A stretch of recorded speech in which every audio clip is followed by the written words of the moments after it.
Fala aí galera, tudo bem? Sejam bem-vindos mais uma vez ao canal Conceituando. Meu nome é William Lando e eu sou professor de Biologia, Física e Química da EJA, Educação de Jovens e Adultos. O intuito do canal é trabalhar essas três áreas de forma mais simples e descomplicada. Hoje a gente vai começar com a Química, né? Com outro módulo da Química, aliás, chamado de Química Orgânica. O que essa Química Orgânica ela vai estudar? A gente vai trabalhar com uma introdução, uma parte histórica e depois a gente vai entrar já num certo conteúdo que ela trabalha. Tranquilo? Essa química orgânica ela vai estudar os compostos que contêm carbono e hidrogênio. Sempre tem que ter essencialmente carbono e hidrogênio. Não significa que tenha que ser só carbono e hidrogênio nesses compostos, mas tem que ter carbono e hidrogênio. Em algumas literaturas, na internet, por aí, podem encontrar somente compostos que contêm carbono. Está um pouco errado. Por quê? Porque, por exemplo, a gente tem o CO2, que é o dióxido de carbono, que tem carbono e oxigênio na sua composição.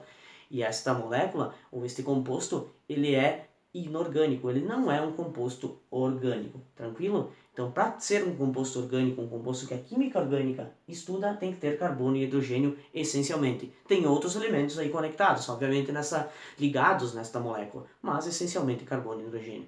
Esses compostos eles foram descobertos lá no século XVIII e tal, e eles achavam que somente eram encontrados em substâncias ou corpos ou coisas advindas da vida, por exemplo. Tinha que ter força vital. Por exemplo, meu corpo, uma árvore, ou seja, um meio vegetal, né? Assim por diante. Então eles achavam que somente advinha de organismos vivos. Entretanto, isso foi quebrado, né, um pouco depois, através de outro cientista que provou que eles poderiam sim ser sintetizados em laboratório.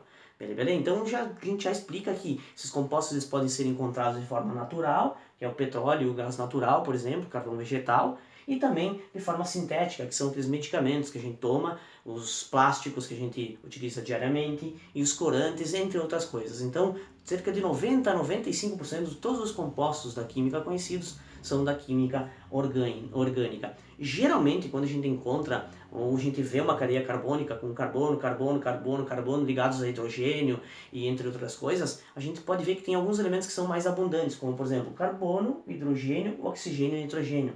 Esses são encontrados em maior quantidade nesses compostos orgânicos, mas não significa que sejam somente eles.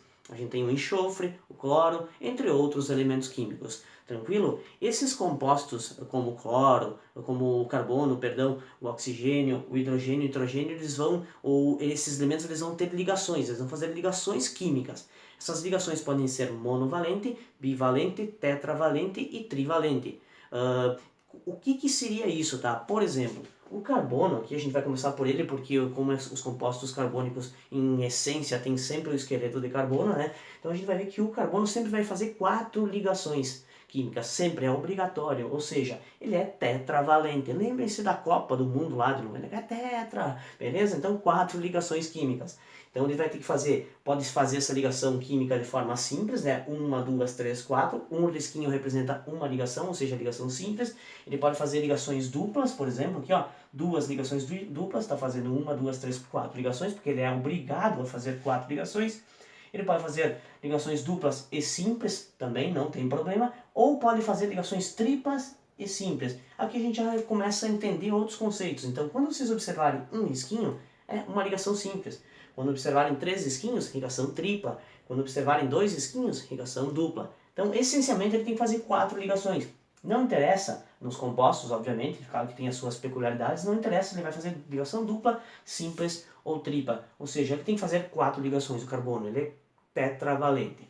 Já o hidrogênio, que ele é também encontrado em abundância nessas moléculas carbônicas, nesses compostos orgânicos, ele é monovalente, ou seja, ele faz uma ligação sempre. Por isso que o carbono vai estar aqui, por exemplo, e o hidrogênio sempre vai estar nas extremidades, sempre nas periferias das moléculas carbônicas. Ó, aqui tem um hidrogênio, por exemplo, aqui tem outro, aqui tem outro, aqui tem outro, aqui tem outro, ou seja, sempre uma ligação.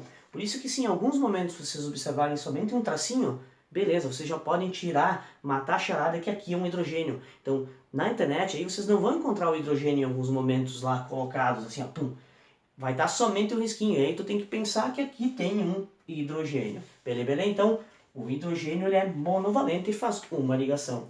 Já o oxigênio ele é bivalente. Se é bivalente, fica fácil, né? Faz 2 ligações. Por exemplo, carbono com uma ligação dupla com o oxigênio. Aqui eu tenho um carbono destilado ligado ao oxigênio no meio e ligado a um outro carbono, uma, duas ligações. Tranquilo, matou a charada, beleza?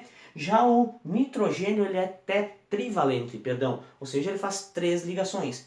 Uma, duas, três, ele pode fazer ligações triplas, ligados a um carbono, por exemplo. O carbono vai ter que fazer 4, depois vai encaixar num hidrogênio por aqui. Ele pode se ligar também ao fazer uma ligação dupla e depois uma ligação simples, está fazendo 3 ligações, o nitrogênio. Ou ele pode fazer 3 ligações simples. É essencial que ele faça 3 ligações. Ou seja, nessa parte introdutória da química orgânica, a gente viu que eles estudam, que a química orgânica estuda os compostos que contêm carbono e hidrogênio na sua essência, mas que tem outros elementos químicos que podem aparecer, como por exemplo oxigênio e nitrogênio, e cloro, enxofre, entre outros. Só que a gente viu que o carbono ele é tetravalente, faz 4 ligações, o hidrogênio é monovalente, faz uma ligação, o oxigênio é bivalente, faz 2 ligações, e o nitrogênio ele é trivalente, faz 3 ligações. Esta aula seria isso, a gente vai começar a ver como é que são as cadeias, aberta, fechada, essas coisas, e curta, compartilha e bora para a próxima aula.